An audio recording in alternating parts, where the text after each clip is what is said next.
खुदावंद यीशु मसीह के नाम में आप सबकी सलामती हो। मेरे अज़ीज़ों, आज हम खुदा के कलाम से सीखेंगे गैर ज़ुबान के मुतल्लक़ कि ये जो गैर ज़ुबान दुनिया में बोली जा रही है, क्या ये वे पाक कलाम के मुताबिक बोल रहे हैं?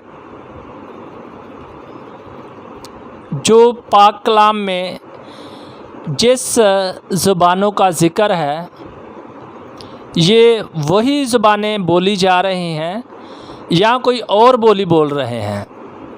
आए हम पाक कलाम से ही सीखेंगे।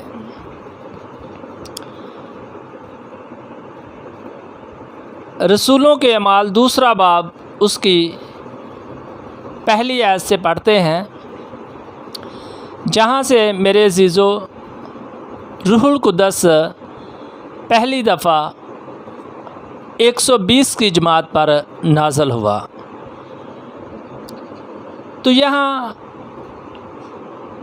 हम पढ़ते हैं दूसरा बाब उसकी पहली आयत, जब ईद पेंतीकोस्त का दिन आया तो वो सब एक जगह जमा थे कि यकायक आसमान से ऐसी आवाज़ आई जैसे ज़ोर की आंधी का सन्नाटा होता है, और उससे सारा घर जहाँ वो बैठे थे गूंज गया। और उन्हें आग के शोला किसी फटती हुई ज़ुबानें दिखाई दीं, और उनमें से हर एक पर आ ठहरीं, और वो सब रूहुल कुद्दस से भर गए और गैर ज़ुबानें बोलने लगे, जिस तरह रूह ने उन्हें बोलने की ताकत बख्शी।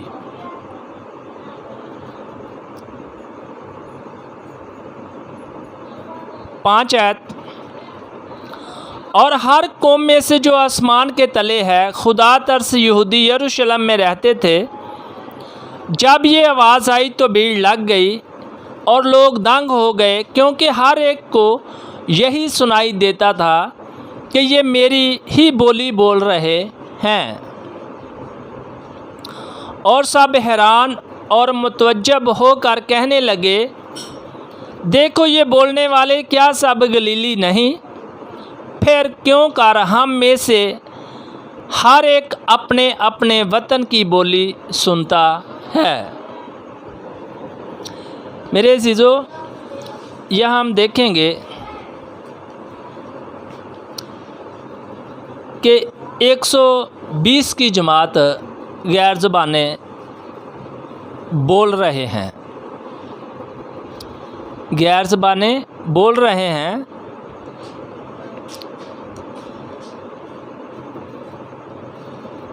तो आज हमने देखना है कि ये गैर ज़ुबानों में बोल क्या रहे हैं।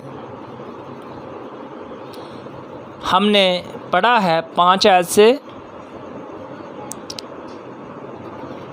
और हर कौम में से जो आसमान के तले है खुदा तरस यहूदी यरूशलेम में रहते थे।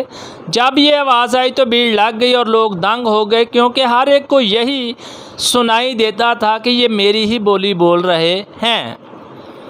और सब हैरान और मुतज्जब होकर कहने लगे, देखो ये बोलने वाले क्या सब गलीली नहीं? फिर क्यों कर हम में से हर एक अपने अपने वतन की बोली सुनता है? मेरे अज़ीज़ों, यहाँ गैर ज़ुबानें बोली गई हैं और मुल्कों के लोग आए हैं। ईद पेंतीकोस्त में मुल्कों के लोग आए हैं, यहाँ लिखा हुआ है, और हर कौम में से जो आसमान के तले है, यानी कि सब मुल्क वहाँ आए हुए थे, सब कौमों के लोग वहाँ आए थे। तो उनको क्या आ रहा है? उनको उनकी समझ आ रही है कि ये मेरे वतन की बोली बोल रहे हैं। तो मेरे अज़ीज़ों, यहाँ हमें मिलता है कि ये वतन की बोलियां हैं। गैर ज़ुबानें वतन की ज़ुबानें हैं, क्योंकि गैर का लफ्ज़ हम बाद में गैर के लफ्ज़ के बारे में देखेंगे। पहले तो आप मुझे ये बताएं कि यहाँ जितने लोग भी गैर ज़बान बोलते हैं, मैं उनसे पूछना चाहता हूँ कि यहाँ 120 की जमात गैर ज़बानें बोल रहे हैं और लोगों को उनकी समझ आ रही है। तो आप पहला कुरिन्थियों 14 बाब उसकी दूसरी आयत पढ़ते हैं, तो आप जो भी आपसे पूछे तो आप इस आयत का हवाला देते हैं, क्योंकि जो बेगाना ज़बान में बातें करता है वो आदमियों से बातें नहीं करता, बल्कि खुदा से, इसलिए कि उसकी कोई नहीं समझता। मेरे अज़ीज़ों, आप कहते हैं जितने भी गैर ज़बान बोलते हैं वो कहते हैं कि वो जो बेगाना ज़बानों में बातें करता है वो आदमियों से नहीं बल्कि खुदा से बातें करता है। तो यहाँ भी मेरे अज़ीज़ों, यहाँ तो एक बंदा बेगाना ज़बान में बातें कर रहा है, यहाँ तो 120 हैं। तो 120 की बोली, क्या वो खुदा से बातें कर रहे हैं?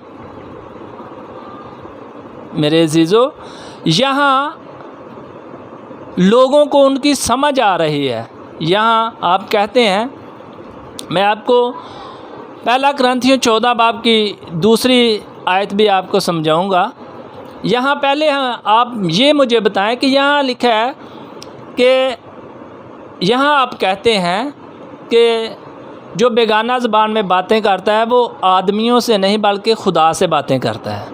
तो मेरे अज़ीज़ों, यहाँ 120 वाले गैर ज़बानें बोल रहे हैं, तो आप मुझे बताएं क्या ये खुदा से बातें कर रहे हैं या आदमियों से बातें कर रहे हैं? मैं आपको खुदा के कलाम ही से बताऊंगा कि ये आदमियों से बातें कर रहे हैं, ये कौमों से बातें कर रहे हैं। क्योंकि जब वो गैर ज़बानें बोल रहे थे तो यहाँ लिखा है, हर एक को यही सुनाई देता था, 6 आयत से, हर एक को यही सुनाई देता था कि ये मेरी बोली बोल रहे हैं। मेरे अज़ीज़ों, यहाँ समझ आ रही है।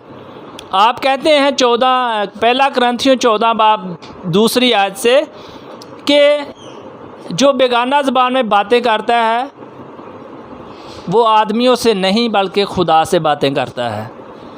तो यहाँ जब रूहुल कुद्दस 120 की जमात को मिला तो यहाँ तो मेरे अज़ीज़ों वो लोगों से बातें कर रहे हैं,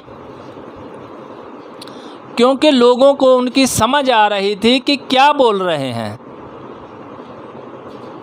मेरे अज़ीज़ों, ये वतनों की बोलियों का ज़िक्र है। गैर ज़बान का लफ्ज़ जो है ना, ये गैर मुल्क, गैर कौम, आगे मैं इसका लफ्ज़ का भी आपको बताऊंगा। पहले आप ये क्लियर कर लें कि बेगाना ज़बान में, क्योंकि जो बेगाना ज़बान में बातें करता है वो आदमियों से नहीं बल्कि खुदा से बातें करता है। तो मेरे अज़ीज़ों, ये मैं आपको बताऊंगा कि यहाँ हमने देखना है, हमने 8 आयत से पढ़ते हैं, रसूलों के अमाल 2 बाब 8 आयत से, फिर क्यों कर हम में से हर एक अपने अपने वतन की बोली सुनता है। मेरे अज़ीज़ों, यहाँ जितने लोग भी, जितने मुल्कों के लोग भी आए थे, सबको समझ आ रही थी कि ये क्या बोल रहे हैं। मैं आपको बताऊं कि क्या बोल रहे थे। आए 2 बाब उसकी 11 आयत से पढ़ते हैं, रसूलों के अमाल 2 बाब उसकी 11 आयत से पढ़ते हैं, मगर अपनी अपनी ज़ुबान में उनसे खुदा के बड़े बड़े कामों का बयान सुनते हैं। बयान का मायना है बातें, खुदा के कलाम की बातें सुन रहे हैं। जितने भी मुल्कों के लोग आए थे खुदा के कलाम को सुन रहे थे, खुदा के बयान को सुन रहे थे। मेरे अज़ीज़ों, आप समझें कि ये वो नहीं कि जो बेगाना ज़बान में बातें करता है वो आदमियों से नहीं बल्कि खुदा से। यहाँ रूहुल कुद्दस का मकसद यही है कि लोगों को तैयार करना, लोगों को खुदा का कलाम सुनाना। जिसकी ज़िंदगी में भी रूहुल कुद्दस आ जाता है वो यीशु मसीह की अगवाही देता है, वो यीशु मसीह की अगवाही देता है। मेरे अज़ीज़ों, ये नहीं कि जिनको रूहुल कुद्दस मिला है कि उसने चुप करके बैठे रहना, नहीं,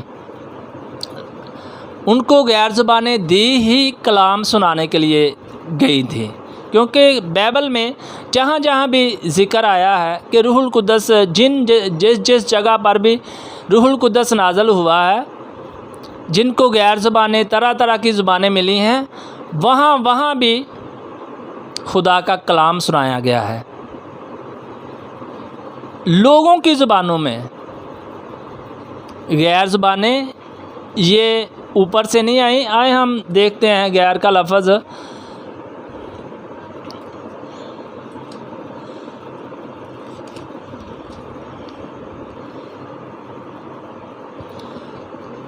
यिर्मयाह की किताब उसका 22 बाब 26 आयत से पढ़ेंगे। हाँ, मैं तुझे और तेरी माँ को जिससे तू पैदा हुआ गैर मुल्क में, जो तुम्हारी ज़द-बूम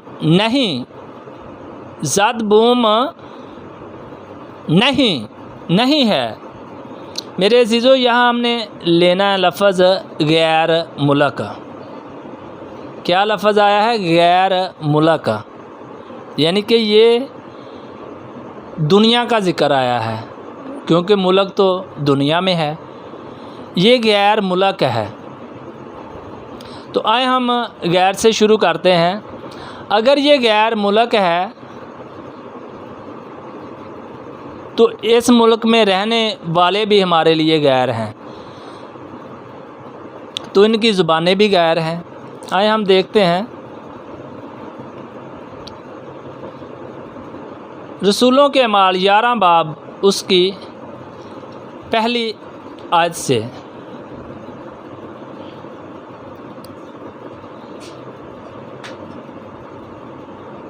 और रसूलों और भाइयों ने जो यहूदिया में थे सुना कि गैर कौमों ने भी खुदा का कलाम कबूल किया। मेरे अज़ीज़ों, जब गैर कौम है तो उनकी गैर ज़ुबान भी है। हमारे मुल्क में मैंने गूगल पे चेक किया था तो हमारे मुल्क में 75 ज़ुबानें हैं।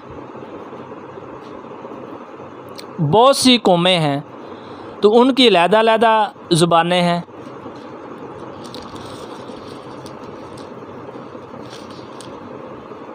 उनकी अलग-अलग ज़ुबानें हैं, उनकी भी गैर ज़ुबानें हैं। गैर कौम है तो उनकी गैर ज़ुबानें हैं। ये देखें आप, गैर कौम पश्तो, ये गैर कौम है तो इनकी ज़ुबान भी पश्तो है, ये गैर है। गैर कौम सिंधी, तो ये गैर कौम है तो इनकी बोली भी सिंधी गैर है। गैर कौम सराकी, तो इनकी बोली भी सराकी गैर है। मेरे लिए गैर है क्योंकि मुझे ये ज़ुबानें नहीं आती। गैर कौम बलोची, तो मुझे ये ज़ुबान भी नहीं आती, ये भी मेरे लिए गैर है। मेरे अज़ीज़ों, हमने देखना है कि लफ्ज़ गैर क्या है। गैर लफ्ज़ भी दुनिया का ही लफ्ज़ है। कौमों का ही लफ्ज़ है। हमने देखा है गैर मुल्क हैं, गैर कौमें हैं, यहाँ भी हमने देखा है। और रसूलों और भाइयों ने जो यहूदिया में थे सुना कि गैर कौमों अगर गैर कौमें हैं तो इनकी गैर ज़ुबान भी है। दुनिया में पता नहीं कितनी हज़ार कौमें हैं और उनकी हज़ारों में ज़ुबानें भी हैं। ये गैर ज़ुबानें दुनिया की ज़ुबानों का ज़िक्र है। आए हम और हवाला पढ़ते हैं। रसूलों के अमाल 10 बाब उसकी 44 आयत। पतरस ये बातें कह ही रहा था कि रूहुल कुद्दस उन सब पर नाज़ल हुआ जो कलाम सुन रहे थे, और पतरस के साथ जितने मख्तून ईमानदार आए थे वो सब हैरान हुए कि गैर कौमों पर भी रूहुल कुद्दस की बख्शिश जारी हुई, क्योंकि उन्हें तरह तरह की ज़ुबानें बोलते और खुदा की तमजीद करते सुना। मेरे अजीज़ों, यहाँ क्या सुना है? और जो तरह तरह की ज़ुबानें बोल रहे थे, तो सुना किसने है कि ये तरह तरह की ज़ुबानें बोल रहे हैं? आसमान के लोगों ने सुना है। मेरे अजीज़ों, ये ज़मीन के ही लोगों ने सुना है। पता किसने सुना है? आए दोबारा रिपीट करता हूँ 45 आयत से। और पतरस के साथ जितने मख्तून ईमानदार आए थे, इन्होंने सुना है कि ये क्या बोलियां बोल रहे हैं। आए ध्यान से पढ़ें और सुने। रसूलों के अमाल 10 बाब उसकी 45 आयत से। और पतरस के साथ जितने मख्तून ईमानदार आए थे वो सब हैरान हुए कि गैर कौमों पर भी रूहुल कुद्दस की बख्शिश जारी हुई, क्योंकि उन्हें तरह तरह की ज़ुबानें बोलते और खुदा की तमजीद करते सुना। मेरे अज़ीज़ों, यहाँ भी जब गैर कौमों पर रूहुल कुद्दस नाज़ल हुआ, गैर कौमों पर कैसे रूहुल कुद्दस नाज़ल हुआ? जब पतरस ये खुदा का कलाम सुना रहा था, जब उन्होंने कलाम को सुना और यीशु मसीह पर ईमान लाए, तो तब उन पर रूहुल कुद्दस नाज़ल हुआ। मेरे अज़ीज़ों, उन पर रूहुल कुद्दस नाज़ल हुआ। अब देखते हैं कि लोग कहते हैं कि इनको ये तो गैर कौमें हैं, इनको ये गैर ज़बानें कैसी मिल गई। मेरे अज़ीज़ों, हम क्या थे? हम भी गैर कौम वाले ही थे। हम कौन से यीशु मसीह के साथ साथ चलते थे? हम तो सुनकर ही मान लाए हैं यीशु मसीह पर। मेरे अज़ीज़ों, ये भी गैर कौमों का ज़िक्र है। जब मैं खुदा की अगवाई दे रहा हूँ, तो इन लोगों ने जिन पर रूहुल कुद्दस नाज़ल हुआ और वो तरह तरह की ज़ुबानें बोलने लगे, क्या इन लोगों ने खुदा की अगवाही, यीशु मसीह की गवाही नहीं देनी थी? मेरे अज़ीज़ों, समझें आप, क्योंकि गैर कौमों पर भी रूहुल कुद्दस की बख्शिश जारी हुई, क्योंकि उन्हें तरह तरह की ज़ुबानें बोलते और खुदा की तमजीद करते सुना।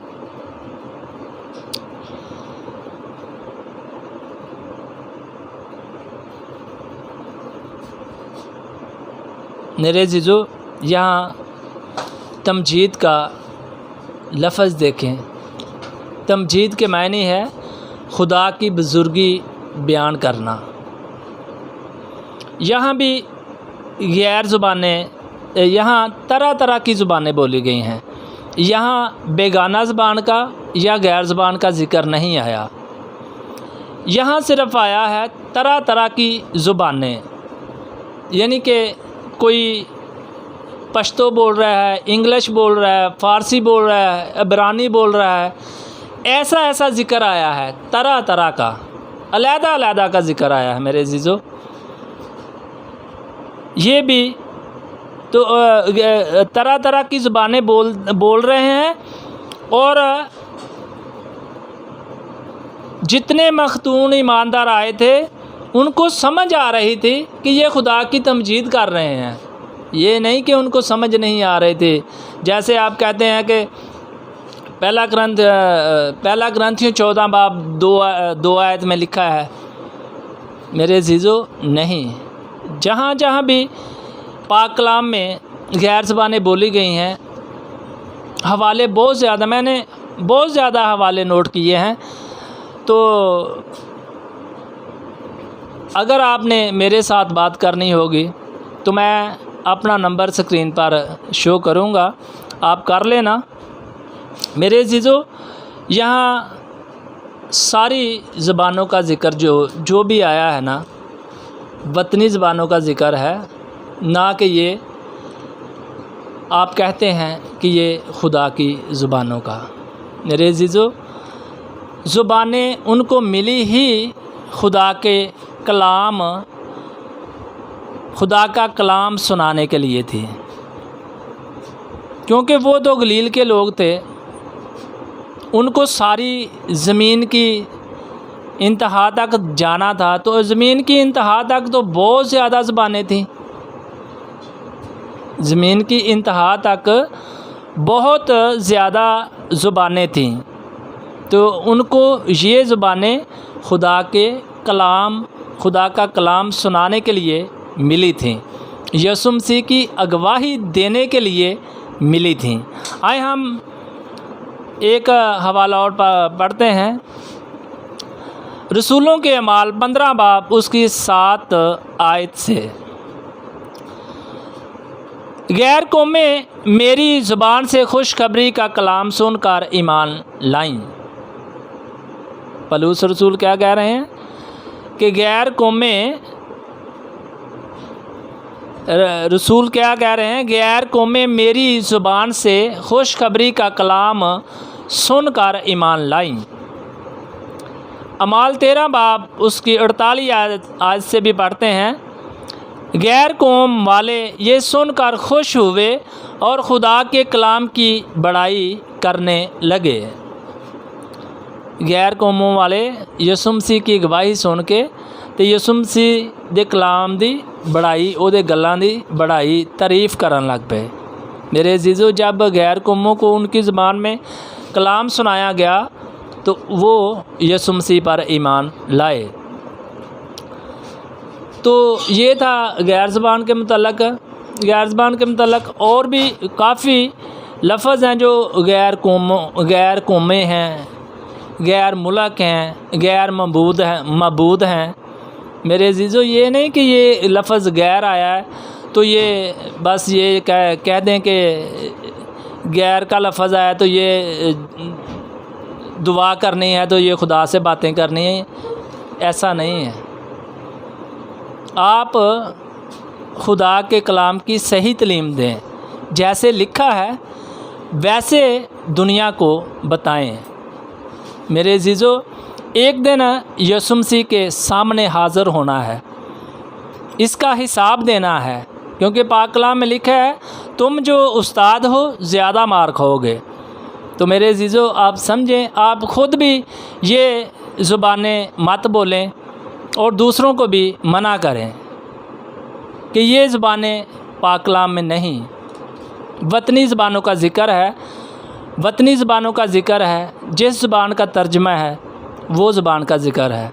तो दूसरा ये है कि आपको चाहे जितनी मर्ज़ी ज़बानें आती हों, आपने क्या करना है, आपने कलीसिया तैयार करनी है। मैं पाकिस्तान में हूँ, तो जहाँ जहाँ भी ये मेरी बोली, मेरा मैसेज जाएगा, उनको समझ आएगी। जो अंग्रेज़ लोग हैं या अफ्रीका के हैं, अमेरिका के हैं या बहुत ज़्यादा मुल्कों के हैं, कईयों को मेरी समझ नहीं आनी। तो मेरे अजीज़ों, ये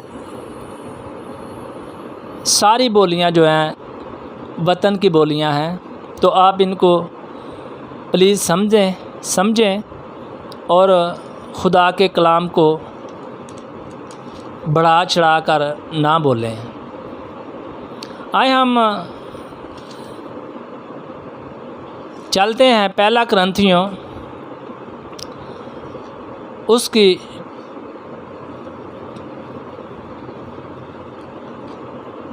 उसका 14 बाब उसकी पहली आयत से। मेरे अजीज़ों, अमाल में हमने देखा है कि गैर का लफ्ज़ जो है ना, मैंने आपको बता दिया है कि गैर का लफ्ज़ दुनिया का लफ्ज़ है, ये आसमानों का लफ्ज़ नहीं है।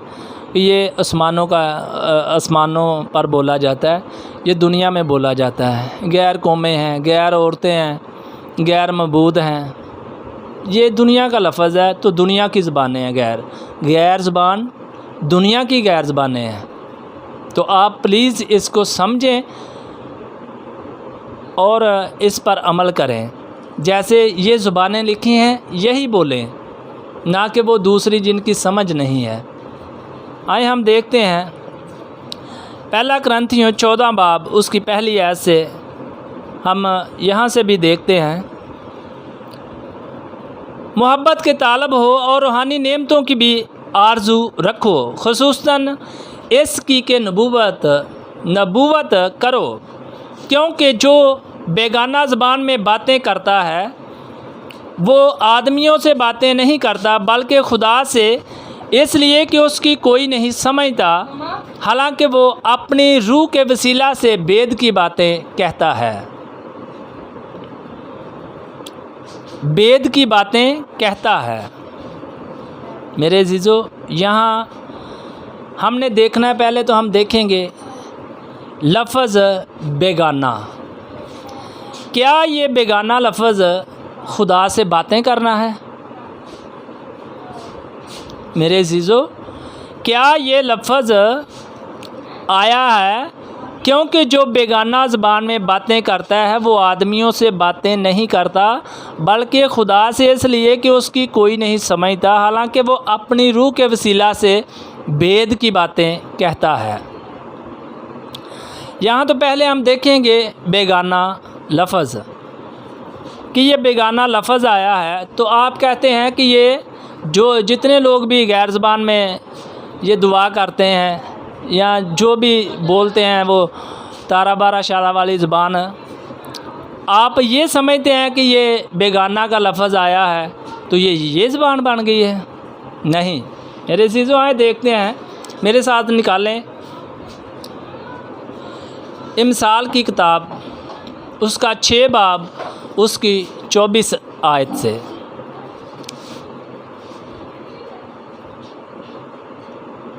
इमसाल 6 बाब उसकी 24 आयत से पढ़ेंगे। ताकि तुझको बुरी औरत से बचाए, यानी बेगाना औरत की ज़ुबान की चापलूसी से। मेरे अजीज़ों, यहाँ लफ्ज़ आया है बेगाना औरत। तो ये लफ्ज़ आप मुझे ये बताएं कि ये आसमान का लफ्ज़ है या ये लफ्ज़ का मायने ये बनता है कि ये खुदा से बातें कर रहे हैं? बेगाना ज़बान में बेगाना लफ्ज़ आया है बेगाना औरत, तो इसका ये मतलब तो नहीं ना हुआ कि ये बेगाना ज़बान को कोई समझ नहीं सकता। मेरे अजीज़ों, ये बेगाना ज़बान ज़मीन की है, वतनों की है। बेगाना लफ्ज़ वतनों का है। तो आए देखते हैं और यशायाह की किताब 33 बाब उसकी 19 आयत से पढ़ेंगे। तू फिर उन तुंदखोर लोगों को ना देखेगा जिनकी बोली तू समझ नहीं सकता, जिनकी ज़ुबान बेगाना है जो तेरी समझ में नहीं आती। मेरे अजीज़ों, यहाँ क्या हमने पढ़ा है? मैं फिर रिपीट करता हूँ। तू फिर उन तुंदखो लोगों को ना देखेगा जिनकी बोली तू नहीं समझता, जिनकी बोली तू समझ नहीं सकता, जिनकी ज़ुबान बेगाना है। मेरे अज़ीज़ों, यहाँ लफ्ज़ ज़िक्र आया है लोगों का। तू फिर उन तुंदखो लोगों का ज़िक्र आया है जिनकी बोली तू समझ नहीं सकता, जिनकी बोली तू समझ नहीं सकता, जिनकी ज़ुबान बेगाना है। यहाँ मेरे अज़ीज़ों आया है जिसकी बोली की हमें समझ नहीं आती वो बेगाना ज़बान है। ये देखें आप, मैं खुदा के कलाम ही से पढ़ रहा हूँ, यशायाह 33 बाब उसकी 19 आयत से। तू फिर उन तुंदखो लोगों को ना देखेगा जिनकी बोली तू समझ नहीं सकता, जिनकी बोली तू समझ नहीं सकता, जिनकी ज़ुबान बेगाना है, ज़ुबान बेगाना है। तो मेरे अज़ीज़ों, यहाँ क्या लफ्ज़ आया? बेगाना ज़ुबान। यहाँ क्या लफ्ज़ है? ज़ुबान बेगाना है, जिनकी ज़ुबान बेगाना है। यानी कि ये लफ्ज़ ज़मीन का है, लोगों का है, दुनिया का है।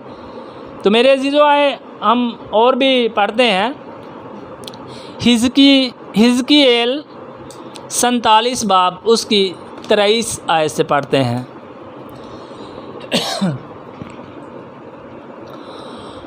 और यूँ होगा कि जिस जिस कबीला में कोई बेगाना बसता होगा उसी में तुम उसे मिरास दोगे, खुदावंद खुदा फरमाता है। मेरे अज़ीज़ों, यहाँ भी लफ्ज़ आया है कि जिस जिस कबीला में कोई बेगाना बसता होगा उसी में तुम उसे मिरास दोगे, खुदावंद खुदा फरमाता है। यानी कि खुदावंद खुदा ने क्या है हिज़किय्येल नू कि जिस जिस कबीला में कोई बेगाना बसता होगा उसी में तुम उसे मिरास दोगे। बेगाना का लफ्ज़ आया है, तो मेरे अज़ीज़ों, बेगाना का लफ्ज़ दुनिया का लफ्ज़ है, तर्जमे वाला लफ्ज़ है, इसकी समझ है। ये बेगाना का लफ्ज़ है तो इसकी समझ है। तो आए मैं आगे भी देखते हैं।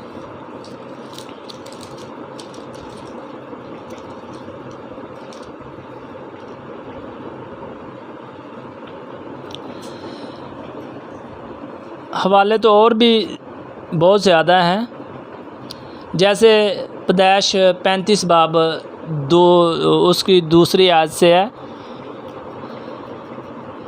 तब याकूब ने अपने घराने और अपने सब साथियों से कहा,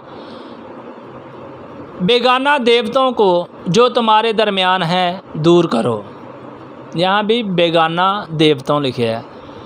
तो मेरे अज़ीज़ों, बहुत से हवाले हैं, और भी हैं हवाले, पर इन पर ही गौर करें आपके। बेगाना लफ्ज़ दुनिया का लफ्ज़ है, ना कि ये खुदा से बातें करने वाला लफ्ज़। बातें तो हम, अगर आप खुदा से बातें करते हैं या खुदा से जब दुआ करते हैं तो हम किससे बातें करते हैं? हम भी खुदा से ही करते हैं। पर आप, मुझे नहीं लग रहा कि आप खुदा से बातें करते हो। आप मेरे हिसाब से आप किसी और से ही बातें कर रहे हैं। जब ये ज़बान में बातें करते हैं तो किसी और के साथ ही करते हैं। तो आप इसको समझें और ये ज़ुबानें बोलना बंद करें, लोगों को भी समझाएं, और जो नहीं बोल रहे वो समझें। और हम सब ने इसको लेकर चलना है और दुनिया को ये ज़बानें बोलने से मना करना है, क्योंकि क्या पता कि ये खुदा से बुरे लफ्ज़ों के लफाज ना हो, कि ये बुरे लफ्ज़ों से खुदा को याद करते हों। मेरे अज़ीज़ों, ये ज़ुबान खुदा के पाक कलाम में नहीं जो ये दुनिया में बोली जा रही है। तो प्लीज़ इसको समझें। आए हम आगे भी देखते हैं। मैं इधर ही रुकता हूँ 14 बाब पहली आयत में, दूसरी आयत से। क्योंकि जो बेगाना ज़बान में बातें करता है वो आदमियों से नहीं करता बल्कि खुदा से बातें करता है, खुदा से इसलिए कि उसकी कोई नहीं समझता, हालांकि वो अपनी रूह के वसीला से वेद की बातें कहता है। मेरे अज़ीज़ों, यहाँ लफ्ज़ आया है वेद का। वेद का लफ्ज़ आया कि कोई भी दो आदमी बातें करते हैं या मियाँ बीवी बातें करते हैं, आपस में वेद की बातें कहते हैं, तो दोनों को समझ आती है।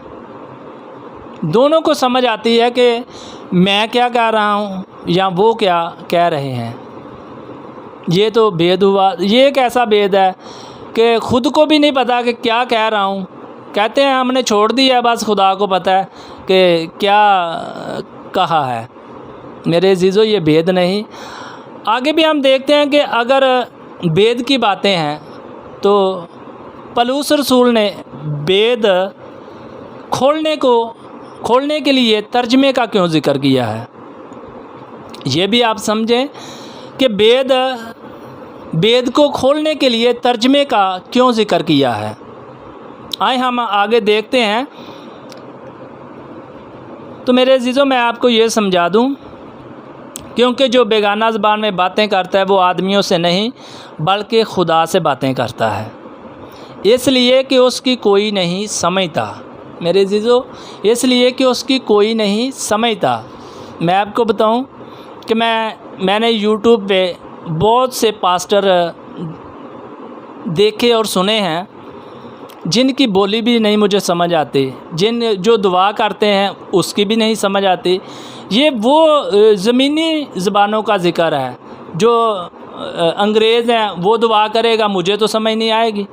वो तो खुदा से बातें करेगा। क्या मैं उनको मना कर दूं कि क्यों खुदा से बातें कर रहे हो। मेरे अज़ीज़ों, आप यूट्यूब पे चेक करें,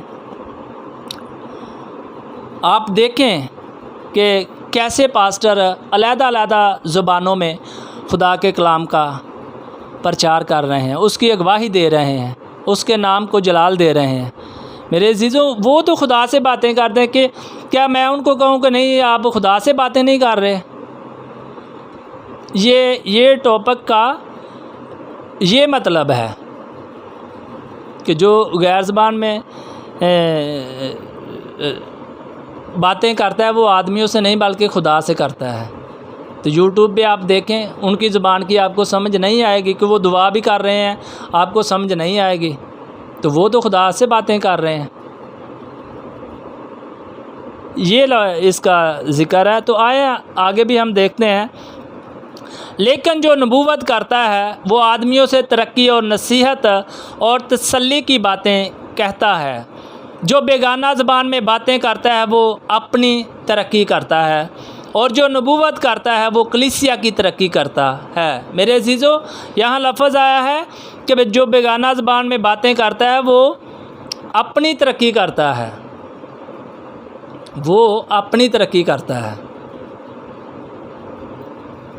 जो नबूवत करता है वो कलीसिया की तरक्की करता है। मेरे अज़ीज़ों, पाक कलाम में हमें कलीसिया का ज़िक्र है कि हमने आदमियों की तरक्की करनी है, कलीसिया की तरक्की करनी है।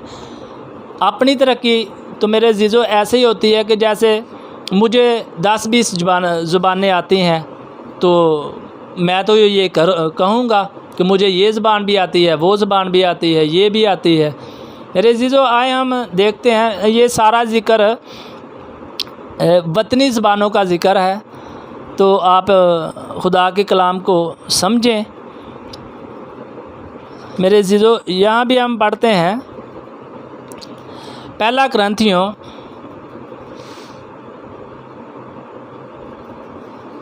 14 बाब उसकी 5 आयत से, अगरचे मैं ये चाहता हूँ कि तुम सब बेगाना ज़बानों में बातें करो, लेकिन ज़्यादातर यही चाहता हूँ कि नबूवत करो। और अगर बेगाना ज़बानें बोलने वाला कलीसिया की तरक्की के लिए तर्जमा ना करे तो नबूवत करने वाला उससे बड़ा है। मेरे अज़ीज़ों, यहाँ लिखा है कि बेगाना ज़बानें बोलने वाला कलीसिया की तरक्की के लिए तर्जमा ना करे। अगर भेद हमने 14:2 में देखा है कि भेद की बातें हैं, अगर वो भेद की बातें हैं तो यहाँ पौलुस रसूल ने तर्जमे का क्यों कहा है। यहाँ भी लफ्ज़ बेगाना ज़ुबानें आया है, यहाँ भी लफ्ज़ बेगाना ज़ुबानें आया है। तो क्या कह रहा है पलूस रसूल? बेगाना ज़बानें बोलने वाला कलीसिया की तरक्की के लिए तर्जमा ना करे तो नबूवत करने वाला उससे बड़ा है। यानी कि जिसकी समझ आती है ना, जो कलाम सुनाता है, जिसकी समझ आती है, मेरी ज़बान में, मैं अपनी ज़बान में आपको मैसेज दे रहा हूँ, तो मैं गैर ज़बान बोलने वाले से बड़ा हूँ, जिसकी आपको समझ नहीं आती। मेरे अज़ीज़ों, आप समझें कि मैं उससे बड़ा हूँ। अगर आपको इंग्लिश ज़बान नहीं आती तो आपको कोई बड़ा पास्टर इंग्लिश में कलाम सुनाएगा तो आपको समझ नहीं आएगी। तो इसका ये ज़िक्र है कि वो तर्जमा नहीं कर सकता, तो वो बड़ा नहीं, बड़ा मैं हूँ जो नबूवत करके खुदा के कलाम को आप तक पहुँचा रहा हूँ। इसका ये मकसद है। तो आए हम देखते हैं 6 आयत। पास है भाइयों, अगर मैं तुम्हारे पास आकर बेगाना ज़बानों में बातें करूं और मकाशफ़ा या इल्म या नबूवत या तलीम की बातें तुमसे ना कहूं तो तुमको मुझसे क्या फ़ायदा होगा।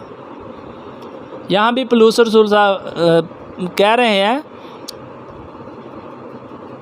पास है भाइयों, अगर मैं तुम्हारे पास आकर बेगाना ज़बानों में बातें करूं और मकाशफ़ा या इल्म या नबूवत या तलीम की बातें तुमसे ना कहूं तो तुमको मुझसे क्या फ़ायदा। मेरे अज़ीज़ों, मकाशफ़ा की बातें, इल्म, नबूवत, तलीम की बातों का ज़िक्र है। कह रहे कि ये ऐसी तलीम की बातें तुमसे ना कहूं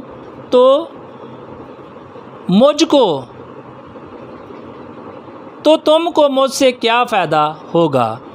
चुनाचे बेजान चीज़ों में भी जिनसे आवाज़ निकलती है, मसलन बांसुरी या बरबत, अगर उनकी आवाज़ों में फ़र्क ना हो तो फूंका या बजाया जाता है वो क्यों कर पहचाना जाएगा। और अगर तुरी ही की आवाज़ साफ़ ना हो तो कौन लड़ाई के लिए तैयारी करेगा। यहाँ मेरे अज़ीज़ों लिखा है कि अगर तुरी ही की आवाज़ साफ़ ना हो तो कौन लड़ाई के लिए तैयारी करेगा। ऐसे ही तुम भी अगर ज़ुबान से वाज बात ना कहो तो जो कहा जाता है क्यों कर समझा जाएगा। तुम हवा से बातें करने वाले ठहरोगे। मेरे अज़ीज़ों, यहाँ कहा गया है कि अगर आपकी ज़ुबान साफ़ नहीं है, यहाँ लफ्ज़ आया कि अगर तुरी ही की आवाज़ साफ़ ना हो तो कौन लड़ाई के लिए तैयारी करेगा। अगर आपको कलाम की समझ नहीं आएगी तो आप इब्लीस के साथ कैसे लड़ेंगे। अगर आपको कलाम की बेगाना ज़बान में आपको कोई कलाम सुनाएगा तो आपकी तैयारी होगी। मेरे अज़ीज़ों, आपको यहाँ लिखा है, ऐसे ही तुम भी अगर ज़ुबान से वाज बात ना कहो तो जो कहा जाता है क्यों कर समझा जाएगा। हमें वाज बात करनी है, जैसे मैं कर रहा हूँ, जो मेरी ज़ुबान समझ रहे हैं, ऐसे बात करनी है, तो फिर हम इब्लीस के साथ मुकाबला कर सकेंगे, फिर हम लड़ाई के लिए निकल सकेंगे। तो ये लफ्ज़, बेगाना लफ्ज़ जहाँ जहाँ भी आता है, ये वतनों की ज़बानें हैं, ये कोई और आसमानों की या फरिश्तों की ज़बानों का ज़िक्र नहीं है। आगे भी हम देखते हैं कि पहले भी वतनों की ज़बानों का ज़िक्र आया है, तो फिर 10 आयत से फिर ज़िक्र आया है।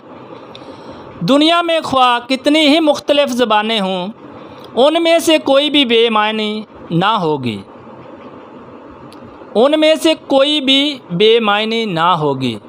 दुनिया में ख्वाह कितनी ही मुख्तलिफ़ ज़बानें हों, उनमें से कोई भी बेमानी ना होगी। बस अगर मैं किसी ज़ुबान के मायने ना समझूं तो बोलने वाले के नज़दीक मैं अजनबी ठहरूंगा और बोलने वाला मेरे नज़दीक अजनबी ठहरेगा। मेरे अज़ीज़ों, जो भी बेगाना ज़बान में दुआएं करते हैं, ये पास्टर लोग जो अपनी ज़बान इन्होंने बनाई है, उसमें ये बेमायनी है। क्योंकि ये वतन की बोली नहीं है, ये आपकी बोली है, ये बेमानी है, बेमकसद है, इसको ना बोलें।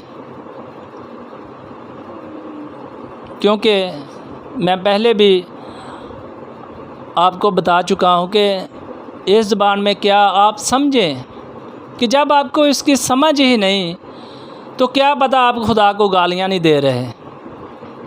जब आपको समझ ही नहीं कि मैं क्या बोल रहा हूँ, मेरे अज़ीज़ों आप इसको समझें और ये ज़बानें मत बोलें। आए हम आगे देखते हैं, यहाँ ज़िक्र दुनिया की ज़बानों का आया है, ना कि ये आसमानों की ज़बानों का। तो दुनिया में ख्वाह कितनी ही मुख्तलिफ़ ज़बानें हों, सब ज़बानों के मायने हैं।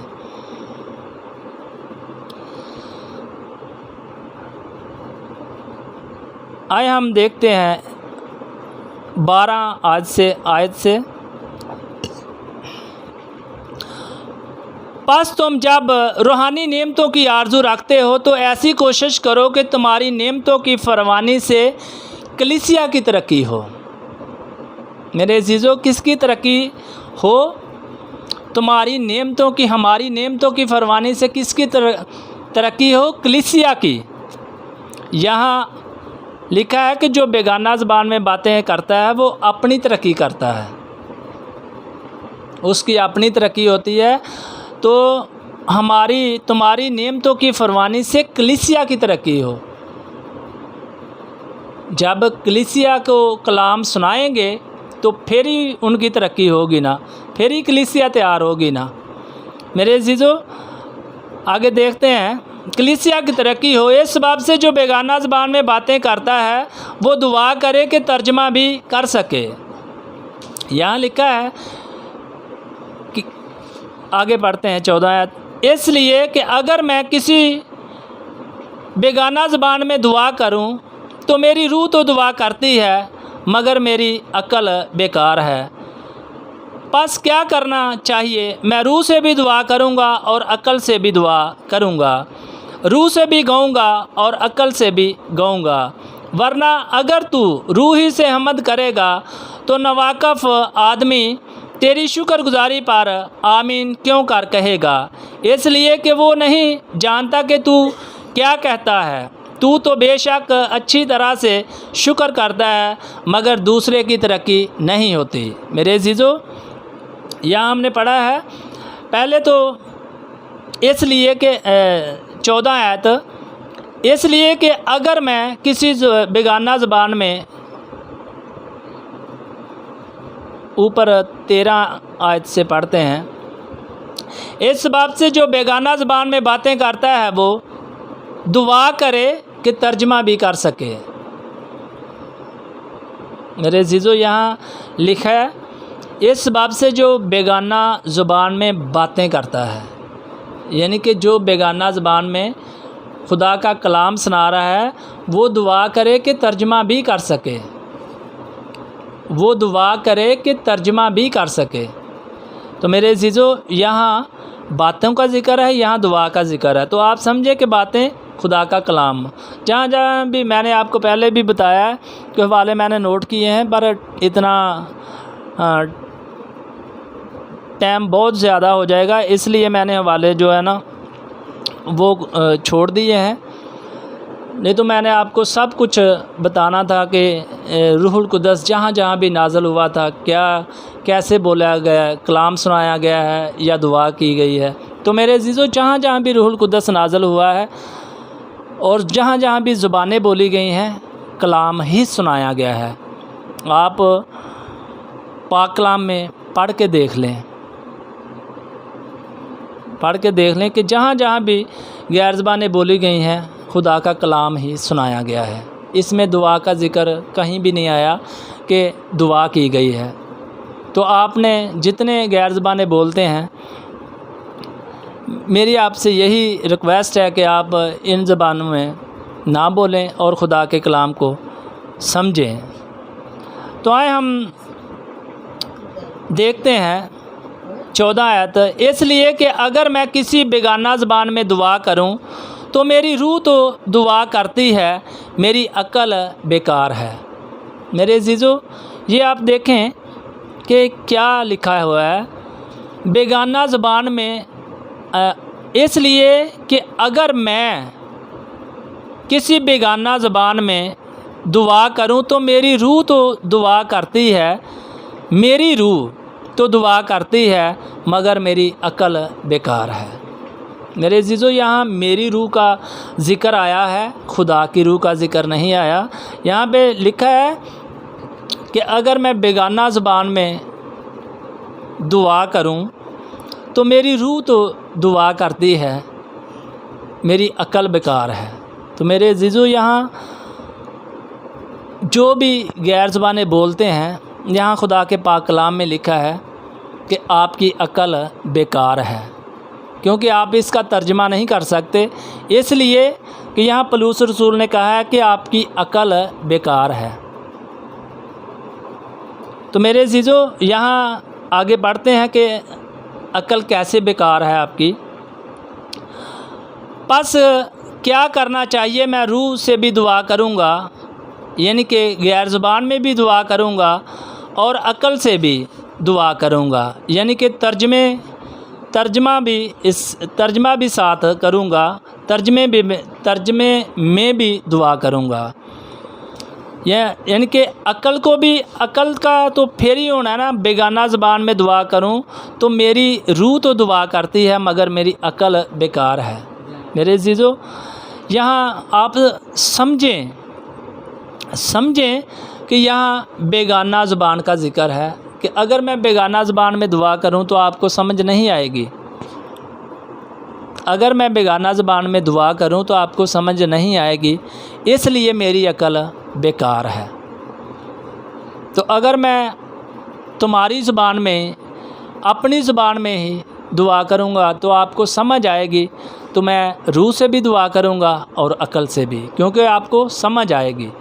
तो आप इसको समझें कि ये बेगाना, इसलिए आपकी अकल बेकार है कि आप इसका तर्जमा नहीं कर सकते, क्योंकि इस दुआ में लोगों को समझ नहीं आती कि आप क्या कह रहे हैं।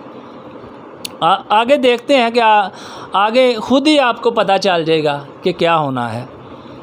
बस क्या करना चाहिए? मैं रूह से भी दुआ करूँगा और अकल से भी दुआ करूँगा, रूह से भी गाऊँगा और अकल से भी गाऊँगा, वरना अगर तू रूह ही से हम्द करेगा तो नवाकफ़ आदमी तेरी शुक्रगुजारी पर आमीन क्यों कर कहेगा, इसलिए कि वो नहीं जानता कि तू क्या कहता है। वो नहीं जानता कि तू क्या कहता है। वो आपकी गैर ज़बान में नहीं जानता कि आप क्या कहते हैं। लिखा है इसलिए कि वो नहीं जानता कि तू क्या कहता है। तू तो बेशक अच्छी तरह शुक्र करता है, मगर दूसरे की तरक्की नहीं होती। रे अज़ीज़ों, दूसरे की तरक्की नहीं होती। यहाँ आगे 18 से, मैं खुदा का शुक्र करता हूँ कि तुम सबसे ज़्यादा ज़बानें बोलता हूँ, लेकिन कलीसिया में बेगाना ज़बान में 10,000 बातें कहने से मुझे ये ज़्यादा पसंद है कि औरों की तालीम के लिए 5 ही बातें अकल से कहूँ। मेरे अज़ीज़ों, क्या है कि बेगाना ज़बान में मैं 10,000 20,000 भी लफ्ज़ बोलूँ बेगाना ज़बान में, जिनको आपकी समझ नहीं आती, तो आपको क्या फ़ायदा होगा? अगर मैं 5 ही लफ्ज़ अपनी ज़बान में, तुम्हारी ज़बान में कहूँ, तो वो 5 ही बातें अकल से हो जाएंगी। यानी कि वो 5 ही, यहाँ लिखा है औरों की तालीम के लिए 5 ही बातें अकल से, ये ज़्यादा पसंद है कि औरों की तालीम के लिए 5 ही बातें अकल से कहूँ। इसका ये मतलब है। तो आए हम देखते हैं 22 आयत से, बस बेगाना ज़बानें ईमानदारों के लिए नहीं बल्कि बेईमानों के लिए निशान है, और नबूवत बेईमानों के लिए नहीं बल्कि ईमानदारों के लिए निशान है।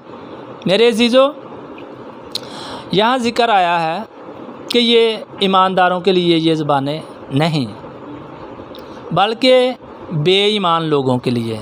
यानी कि जिनका जो यीशु मसीह को नहीं मानते थे, जो यीशु मसीह को नहीं मानते थे, ये उनके लिए निशान है। ये उनके लिए निशान है कि उनकी ज़ुबान में उनको कलाम सुनाया जाए और वो बेईमान लोग यीशु मसीह पर ईमान लाएं, यानी कि दूर के लोग। मेरे अजीज़ों, बस बेगाना ज़बानें ईमानदारों के लिए नहीं। ईमानदारों ने क्या ज़बानें करनी हैं जी?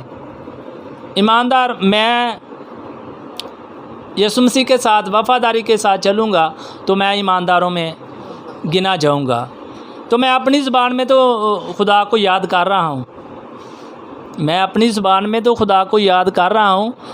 क्या है कि अगर मुझे 10 ज़बानें भी आती होंगी तो ये निशान किसके लिए है? गैर कौमों के लिए। अगर मुझे पश्तो आती है तो इसमें मेरी तरक्की है।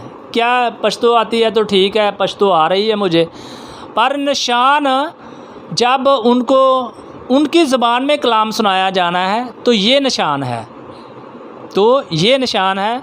आइए हम आगे चलते हैं। बस अगर सारी कलीसिया एक जगह जमा हो और सब के सब बेगाना ज़बानें बोलें और नवाकफ़ या बेईमान लोग अंदर आ जाएं, तो क्या वो तुमको दीवाना ना कहेंगे? क्या वो तुमको दीवाना ना कहेंगे?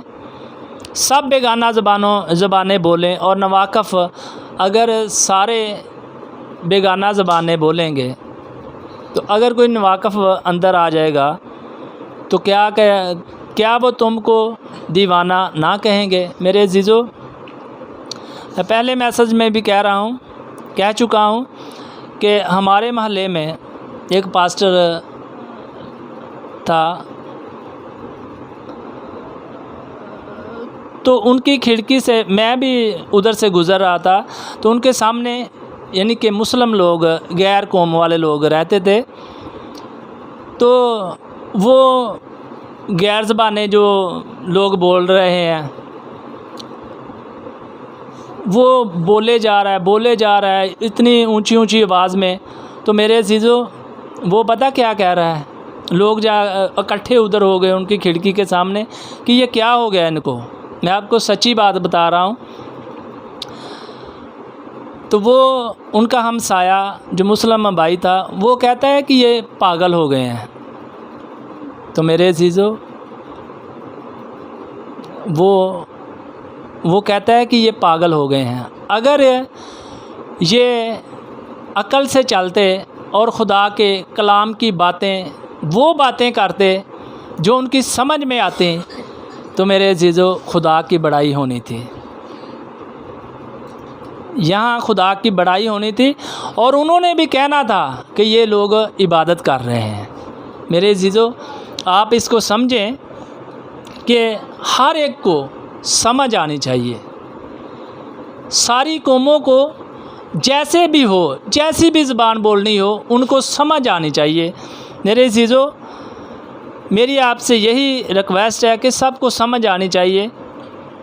आप वो ज़बान बोलें जिसकी समझ आए। तो आए हम शार्ट आयत देखते हैं।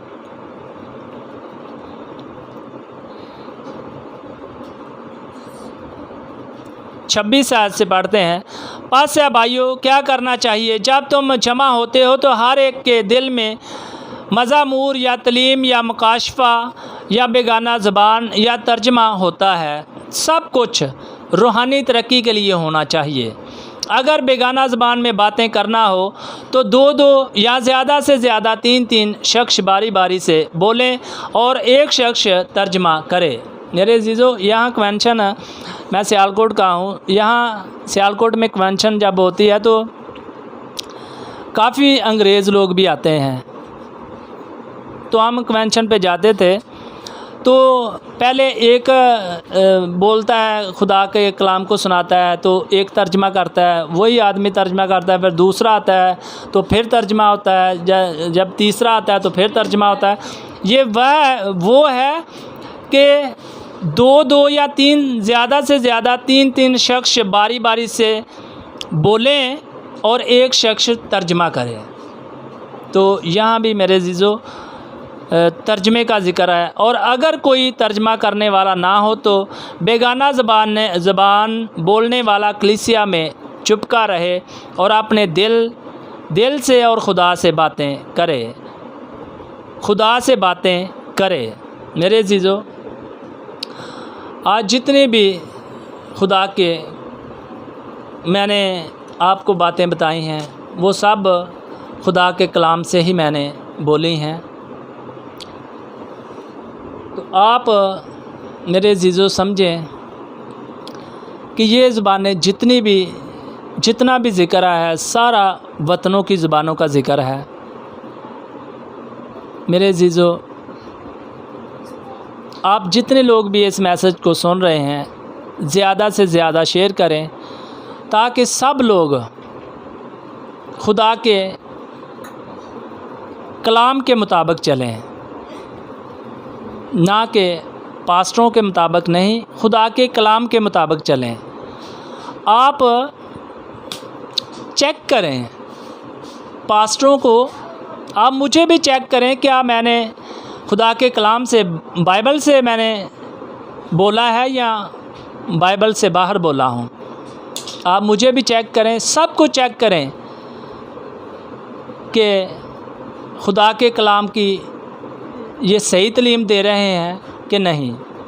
मेरे अज़ीज़ों, मैंने जितनी भी बातें की हैं खुदा के कलाम से की हैं, तो मेरी आपसे यही रिक्वेस्ट है कि आप भी मैसेज तैयार करें, खुदावंद यीशु मसीह की अगवाही दें, क्योंकि खुदावंद यीशु मसीह इस दुनिया में बहुत जल्द आ रहे हैं। और कलीसिया तैयार करें, लोगों को बचाएं, रूहों को बचाएं, कलीसिया तैयार करें। मेरे अज़ीज़ों, मेरी आपसे यही रिक्वेस्ट है कि आप सब खुदा के कलाम को लेकर चलें और दुनिया के कोने कोने तक यीशु मसीह के कलाम को फैलाएं। मैं खुदावंद यीशु मसीह का और आपका शुक्रिया अदा करता हूँ कि आपने इस मैसेज को सुना है, और खुदावंद यीशु मसीह आपको बड़ी बरकत दे और आप सबको अपने जलाल के लिए कसरत से इस्तेमाल करें। खुदावंद यीशु मसीह आपको बड़ी बरकत दे। यीशु मसीह के नाम में ये दुआ मांगते हैं, आमीन।